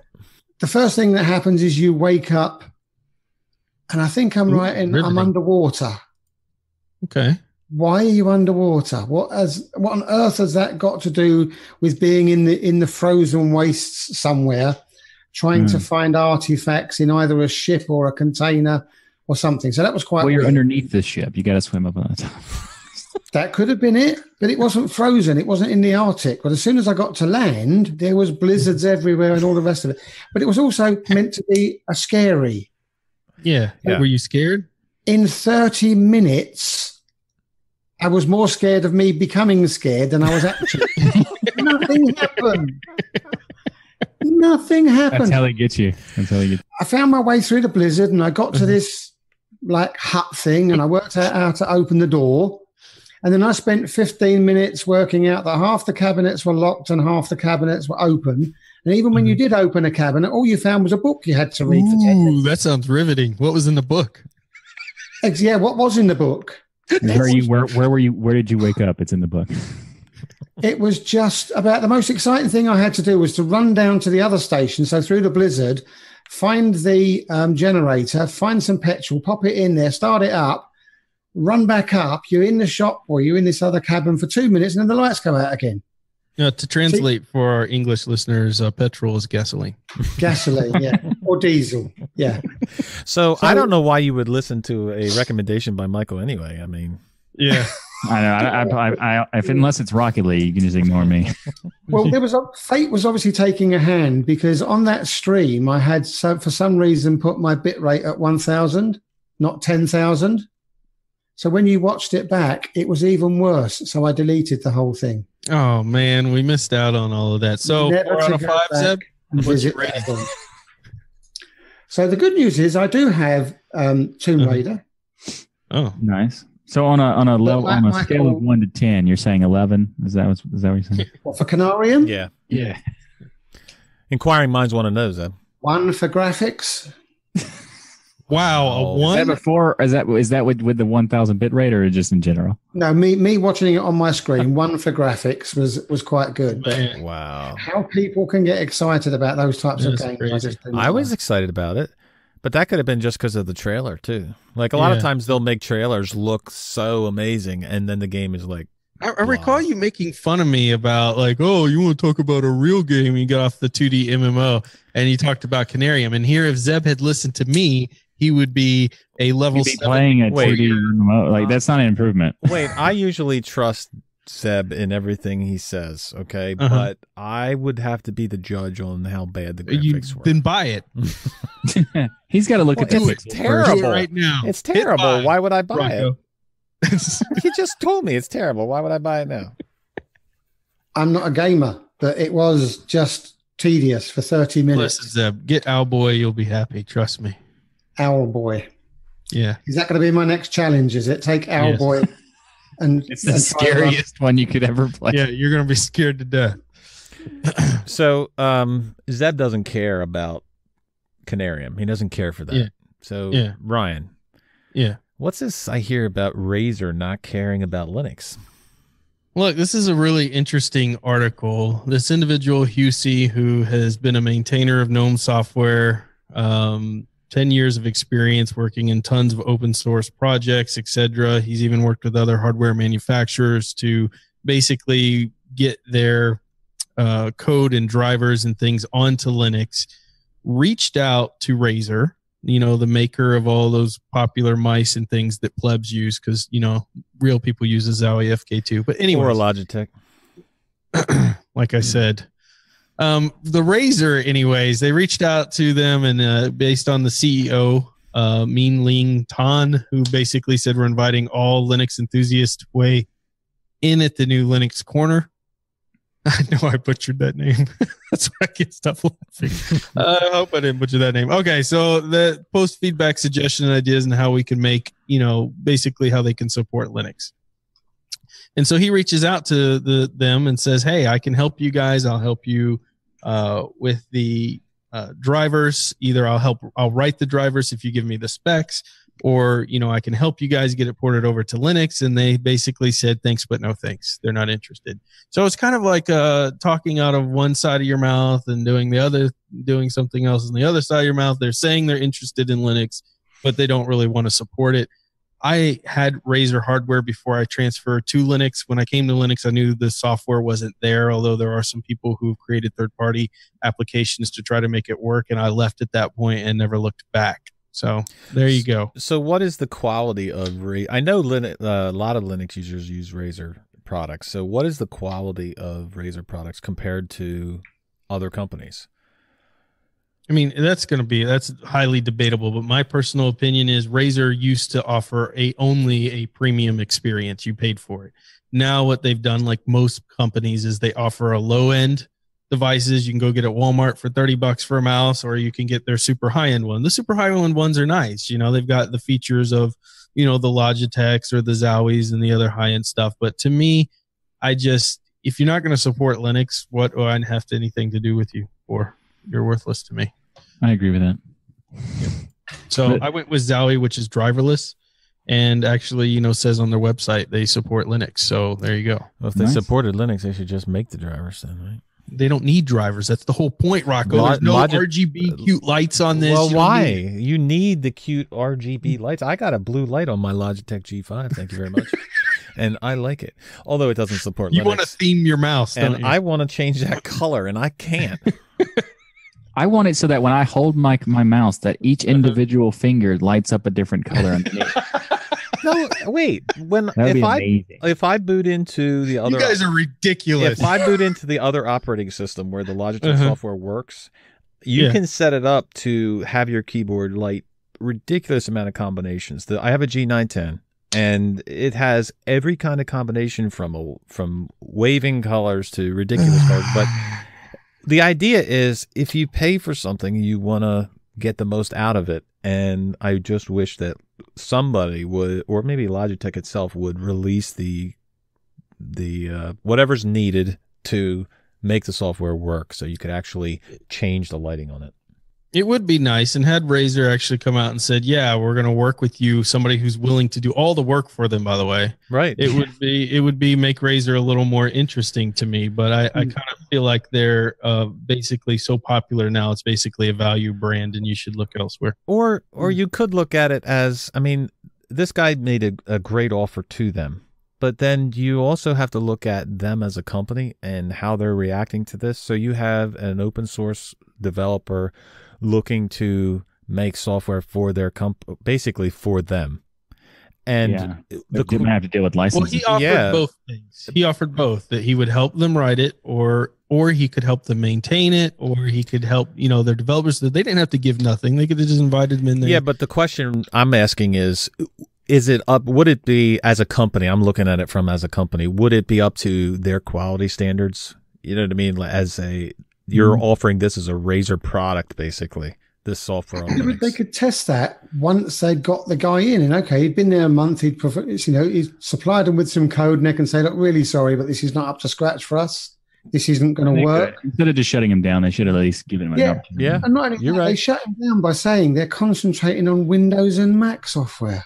Yeah, or they could have said, they literally said we're concentrating on Windows and Mac software. I mean, it could be also a problem of like a corporation being big enough where the top level says one thing and then another one hasn't actually got to that point yet and isn't aware of it and just shuts it down because that's what their normal thing is. Right. Maybe they don't pay attention to their own CEO. It's possible.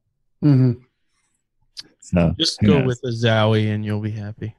Yeah. As soon as they have some RGB, I'm in. As soon as that mouse is You're like, listen, they don't include little stickers and things in the box. So I have nothing to do with them unless they got stickers. Yeah, because we know. No. I want my mouse to have a speaker at the bottom, so when I click it, it goes, good job, every time. Wait, does Zowie have like a mouse combo that's going to actually charge a wireless mouse that doesn't even need to be plugged in to charge it? You use a wireless mouse and you call yourself a gamer. That's hilarious. I don't use a wireless mouse. I'm just talking about the Logitech. I'm so laughing inside. I use a G5 Logitech, which is a corded mouse, if you would look it up. Yeah, I use a corded mouse as well. Perfect. Yeah. Oh my gosh. I use a Logitech G5. But what I'm saying is Logitech has come out with new hardware that is a wireless mouse that will be charged by sitting on the mouse pad. That's cute. Mm-hmm. That's how much does it cost to replace the ridiculous amounts to buy this stuff. Okay, it's they see this new technology as a gateway and they just start charging the price. Hey Zeb, we can go ahead and turn off our cameras for this next article. Wow, we got nothing to add. So speaking of great new things, Rocket League has an update that they have announced that in March this year they're going to bring in toys of Rocket League cars, but not just any toys, but toys that light up for the boost, and you can experience in real life the boost power of Rocket League. Like, Michael, that's only 2 weeks away, you know. Exactly. I'm super excited. I already have like 17 on pre-order. And yes, there's not that many of those cars that are being. I'm having 2 of each and a couple 3. You never know. Maybe. So, how much are these toys going to cost, man? A waste of money. Like $5, $6, something like that. Well, I know Ryan would love to talk about this. Oh, here's one. Let me throw it at the wall. Wow, worthless. Dude. Look at that. Look, I bought some of these pieces of crap.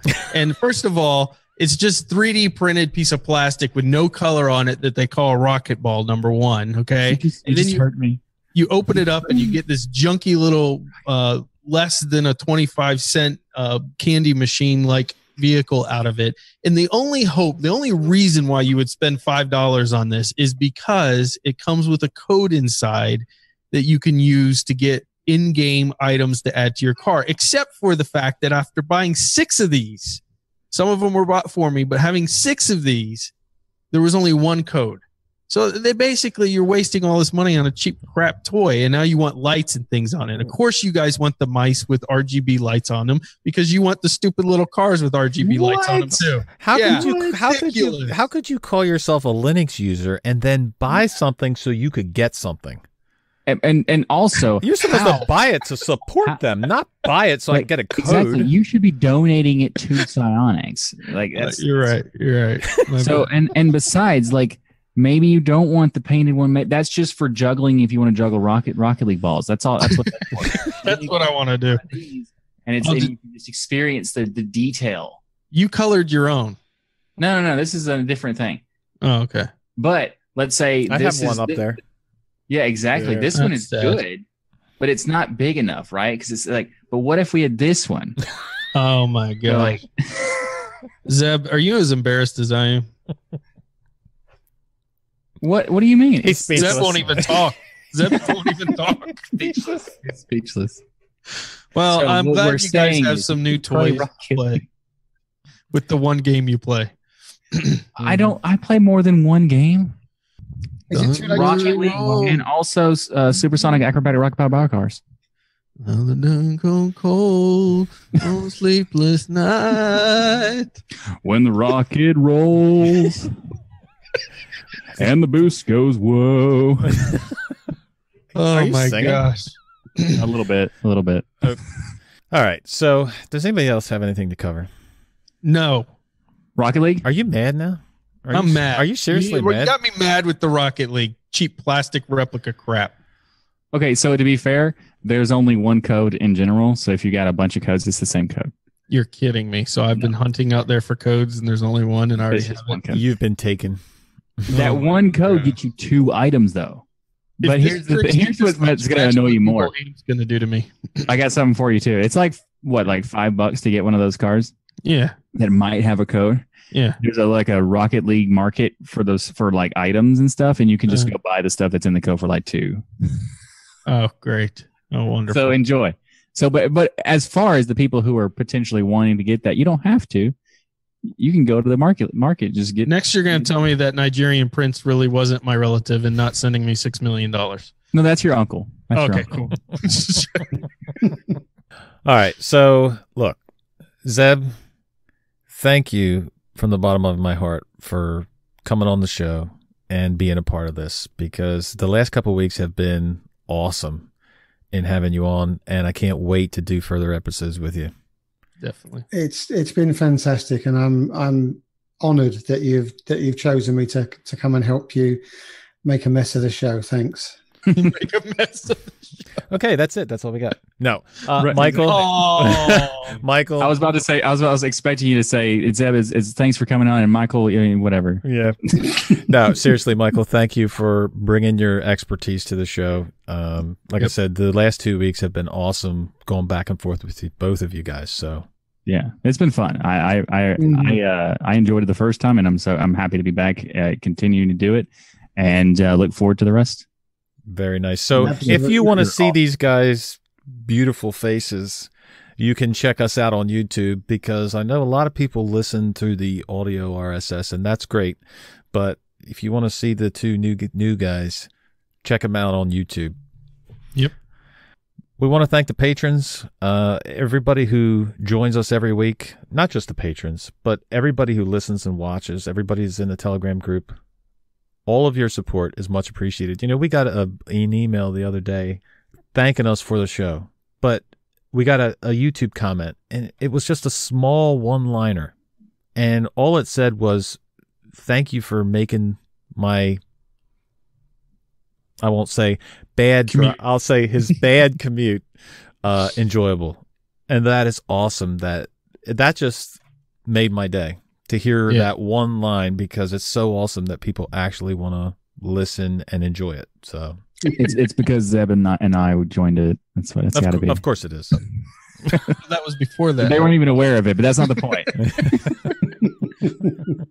Michael knew this day was coming and told them. Right. I foresaw. Everybody have a great week. Remember, the journey itself is just as important as the destination. Thanks, everyone. Thank you.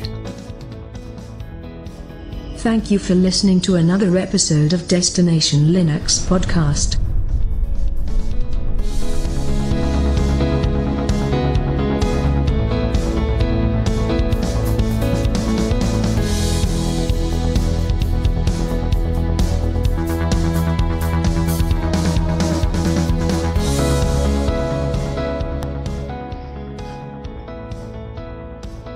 Slimbook? Who's got it? Slimbook. Michael? Oh, right. Yep. He's still dreaming of working out how he can get onto this supercomputer without He's being still trying found to out. figure. I'm already mining the possibilities. He's actually using our recording to mine Bitcoin. Yeah, exactly. Which is totally accurate because no one told me about it. We're supposed to just know with Rocco. You know what? You're gonna learn these things, Michael. Really good is after I mention that I'm not in the group, the channel, that you could like add me at some point. Look, I've been trying to add you, and I don't know how to add you. It's just my name, man. Oh, here's an invite link. I'll do that. How's that? This Telegram thing's hard. You gotta click links, dude. Links are hard. Operating system confused, Rocco. During the entire time we were going through that, Rocco couldn't hear a word because you guys were off. I wasn't paying attention. As soon as I saw that, and you guys were, it was like Charlie Brown's teacher. We had so many pixels off in our webcam. He's over there having a panic attack. Oh my gosh! Will you guys get it right? Clifford, Matt, what do you think? I just love the professionalism of this drink. It's great, ain't it? I mean, I think we're pretty good, Rocco. Like, no matter what Michael says. Whoa. That's painful. That hurts. And that way you could just cut Ryan out.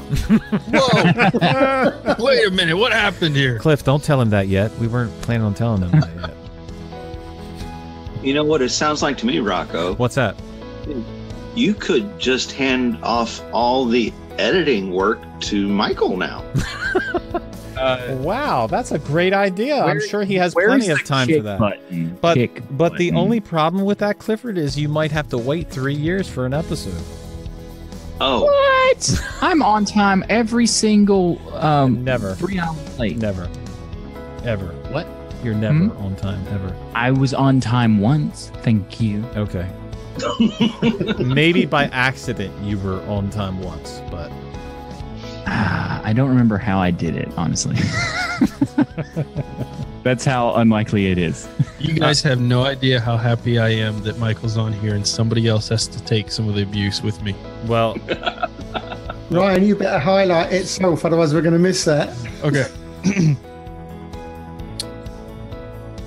You gonna highlight it or are you not? I highlighted it. It's not highlighted. It missed itself. Itself is not highlighted. The lack of highlight is a highlight. Okay. Okay, I'm doing the whole thing there. Okay, Yeah, that's what you're doing. I got a big part. I'm excited. This is an i3 user, remember? Yeah. Yep. These stupid clowns, I'm done donating to them. Everybody have a great week. And remember, the journey itself He's just as important As the destination. Woohoo!